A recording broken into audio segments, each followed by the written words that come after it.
Guys আসসালামু আলাইকুম। আমরা চলে আসলাম কুয়াকাটা মাছ ফ্রাইয়ের বাজারে। তো ভিডিওটা না টেনে সম্পূর্ণ দেখতে থাকুন। এখানে আসছি এখন মাছের বাজারে। তো এখানে মাছ ফ্রাইয়ের জায়গা, জিজ্ঞেস করতেছে দাম কত। মামাই বলতেছে মাছ খুবই টাটকা হবে, তো একটু সামনের দিকে হাইটে দেখি, আস্তে নাস্তে যদি খাই একটু ঘুরে ফিরি কোনটা কি ভালো, তো একটু যাচাই বাছাই করি। আপনারা আসলে একটু যাচাই করে মাছ টাছ কিনবেন। এখানে আসলে একটু মাছ দামাদামি করে মাছ কিনবেন, তো জিতবেন। আর একটু যাচাই করেন মাছটা। তো আমরা চলে আসলাম এখানে দোকান বাড়ির কাছে। তো সামনের দিকে অগ্রসর দেখা, আপনারা দেখেন এখানে কি পরিমাণ পর্যটক সবাই এখানে মাছ ফ্রাই খেতে এসেছে, আমরাও এসেছি। তো একটু ঘুরে ঘুরে দেখতেছি, আমার কাছে বেশ ভালোই লাগতেছে। আপনারা মাছ যাচাই করবেন কীভাবে, মাছ যাচাই করবেন মাছের কাংসাগুলো দেখবেন, ঠিক আছে, ভিতরে কেমন, তখনই বুঝতে পারবেন। এই হলো এক টেকনিক। তারপর চোখ চোখ দিয়ে বুঝতে পারবেন, চোখটা একটু অন্যরকম, তাজা তাজা দেখাইবে, চোখের কালারটাই অন্যরকম, পুরনো মাছ অন্যরকম। তো ভাইকে জিজ্ঞেস করলাম মাছটা কেমন হবে, তো ভাই বললো ভালো হবে। তারপর কাঁকড়া পিস বলতে আছে 250 টাকা, কিন্তু আমার কাছে এখানে বনিবেনাথ খায় না। তারপর সামনের দিকে একটু অগ্রসর হব, বাইকে জিজ্ঞেস করতেছি খালি দাম কত। কাঁকড়াগুলো বেশ বড় আছে, কিন্তু দাম একটু বেশি চাইতে আছে। এখন সামনের দিকে দেখাবো আপনাদের। এখন আর এক ভাইয়ের কাছে আসলাম, তো সেখানে মাছের দাম জিজ্ঞেস করতে আছি। আপনার ওইটা বলতে 400 টাকা কেজি বলতেছে আজকের মাছ, কিন্তু ওখানে চোখ দেখলে ভাই দেখলে বুঝতে পারবেন আপনারা বিভিন্ন রকম তাদের টেকনিক, যে কত রকম টেকনিক তারা খেলায়, তা অবশ্যই তাদের বলার সাথে কিছু কিছু মাছ দেখবে তাদের বালতির পাশে তারা এখন ড্রেসিং করে, তার পাশে আমি একটা জিনিস ফলো করলাম, দেখি তারা কিছু কিছু মাছ এর পাশে রাখা, কিন্তু তখন যে পুরোনো মাছগুলো তখন মনে হয় কিছু কিছু মানুষের মাছগুলো পাল্টাইতে, আমাদেরটা তো চেঞ্জ করতে পারে না। তো ওই মামার কাছে আসলাম, মামার ব্যবহার কথা শুনে আমার বেশ ভালোই লাগতো, তাই তার কাছে বেশি দামাদামি করলাম না। সে অন্য সবার সাথে একটু কম নিল মামায়। তো এই কাঁকড়াগুলো এই দুইটা আমরা খেতে নিলাম। কুয়াকাটা এসে এমন কোনো দিন নেই যে কাঁকড়া খাই না, আমার কাছে কাঁকড়া খেতে খুব ভালো লাগে। আপনারাও আসবেন, আসে কাঁকড়া, তারপর কারল মাছ কি জানো, এই মাছটার নাম ভুলে গেছি, এই মাছগুলো আপনারা খাইবেন। টোনা মাছগুলো খুবই সুন্দর। এখানে আমরা এখন আপনাদের সম্পূর্ণ ভিডিওটা তুলে ধরতেছি, দেখতে থাকুন। আপুরা আসছে, তারা মাছ ফ্রাই খেতে বয়ফ্রেন্ড বা গার্লফ্রেন্ড নিয়ে আসছে, তাদের জামাই না অবশ্যই। তো ভাইয়ের কাছে আসলাম, কিন্তু জিজ্ঞেস করতেছি দাম কোনটার কত, যাচাই বাছাই তো করা দরকার।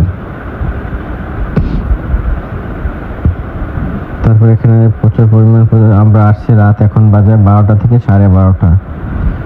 তখনও দেখি এখানে প্রচুর পরিমাণ পর্যটক। আর যদি 9টা থেকে 10টার ভিতরে যাবে, এখানে আপনার ঠিক মতো মানুষজন এখানে ঢোকা যাইতো না। এখানে এখন মোটামুটি মানুষজন আছে, খারাপ না। তারপর একটা ভিডিও নিয়ে নিলাম। এখানে যারা তাজা একদম নদীর থেকে ফিশ ফ্রাই খেতে চান তারা আসবেন অবশ্যই। আর এখানে এসে বসে যে খাবার প্লেস, তা মজাটা একটা আলাদা। জীবনে ঘোরার বয়সে সবাই ঘুরে নেবেন। একসময় টাকা থাকবে ঠিকই, কিন্তু ঘোরার বয়সটা থাকবে না। তো ঘোরার বয়সটা সবাই ঘুরে নেবেন, এনজয় করবেন। জীবনে টাকা পয়সা দিয়ে কী হবে যদি এনজয় বা যে কোনো যে সেটা না করেন। জীবনে আমোদ প্রতি সব করবেন আপনারা। টাকা থাকলে সবই সম্ভব, টাকা নাই তো সবই সম্ভব না। টাকা থাকলে থেকেও সব কিছুই সম্ভব হয়। তো আমরা এখন এই কাঁকড়াটা খাবো, তো বাইকে দিয়ে দিলাম। তারপর এই মাছটা বেছে দিলাম। মাছটার দাম হয়েছে মনে হয় 400 টাকা কেজি বলছে, অন্য সব জায়গায় 400 টাকা কেজি বলছে, এর থেকে একটু কমই পাইছে আমরা। তো তারপরে কাঁকড়া দিলাম, ভাই বলতেছে মাছটা খুবই তাজা। তারপরে আরেকটা দিলাম আর কি। ওই হ্যাঁ, এখন এইটা আমরা আমাদের মনে হয় মাছটা মূলত 500 কত টাকা যেন দাম হয়েছে। আর ওই কাঁকড়া আমাদের এখন ফ্রাই রুমে দিয়ে দিলাম। তো আপনারা কীভাবে মাছগুলো এরা ফ্রাই করে, তো এই সম্পূর্ণ ভিডিওটা দেখবেন ধৈর্য সহকারে। কেউ ফুল টান দেবেন না, না টেনে সম্পূর্ণ দেখতে থাকুন।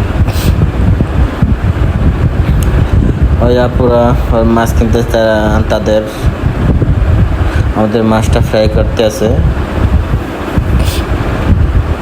দেখবেন কত সময়ের ভিতরে তারা একবারে মাছটা ফ্রাই করে ফেলায়। এই মাছগুলো আর কি কাটা নাই, খুবই কম কাটা। তারপরে মাছটা বেশিরভাগই এই মাছটা ফ্রাই বেশি চলে, তো আমরা এই মাছটা খেতে নিলাম। আর রূপচাঁদা মাছটাও ভালো, তো আমরা এর আগে রূপচাঁদা খাইছি। মামাকে বলছে আমাদের যেন সুন্দর মতন ফ্রাই করা হয়, তো মামা আমাদের মাছটা সুন্দর মতন পরিষ্কার করতেছে।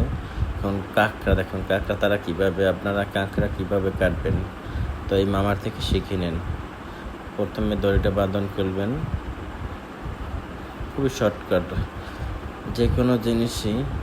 দেখেন প্রথমে একটা টাক দিচ্ছে হাতে দিয়া, তারপর একবার ছুটাইয়ে ফেলাইছে, তারপর দড়ির সুতি সব ছুটাইয়ে ফেলাইছে, তারপর কাঁটাগুলো সব কেটে ফেলাইছে।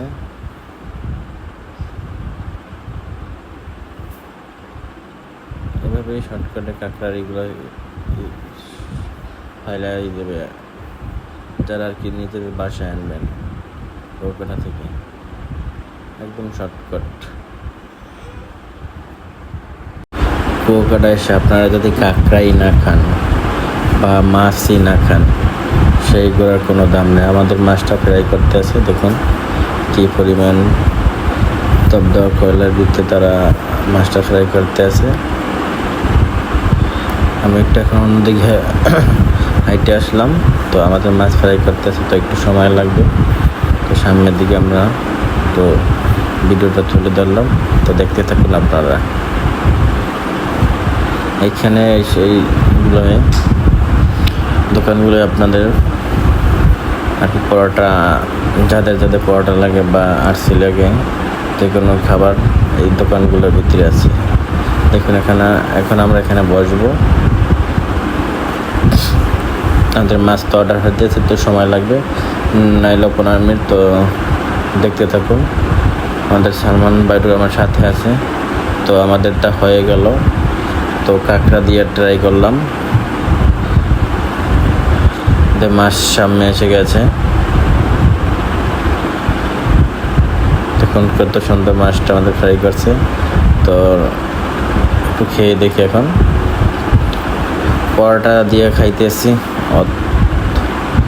খুব স্বাদ, টেস্টি, একটু অন্যরকম। কিন্তু আমাদের মামাই আমাদের সাথে যে কাঁকড়াটা করছে তেমন একটা ভালোভাবে করতে পারে না। এর আগে আমরা কাঁকড়া খাইছি, সেইগুলো খুবই ভালো লাগছে, কিন্তু মামাই যে আমাদের কাঁকড়াটা দিয়েছে সেটা তেমন ভালো হয় নাই। কিন্তু মাছটা ফ্রাই করা সুন্দর হয়েছে, খুব আচ্ছা, খেতে খুব ভালো এবং টেস্ট ছিল। আমার কাছে বেশ ভালোই। আমরা এমন কোনো বানাই কুয়াকাটা এসে যদি মাছ ফ্রাই না, আপনার কাঁকড়া না খান, সেইগুলোর কোনো মজা নেই বা ফিলিংস নেই। এখানে এসে সুন্দর নদী পাড়ে একটু হাওয়া বাতাস খাবেন, বসবেন, মাছ ফ্রাই খাইবেন, যখন যেটা মনে ছিল তখন সেইটা খাবেন।